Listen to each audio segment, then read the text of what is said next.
So there was a strand in Pakistan recently, and they were doing this protest. Mera jism meri marzi, my body, my choice. What deluded people, huh? How can you be? You can't be more deluded than this. To claim this is my body, my choice.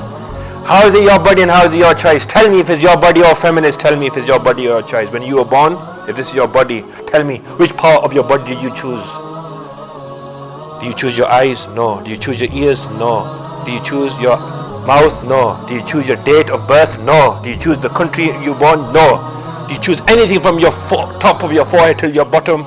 No, nothing. You didn't choose anything. So where's your body and your choice? And you will die and the angels will come. Angel of death will strip and extract your soul. And you'll have no choice. You'll be screaming, but they will not listen to you. Do you have a choice? No.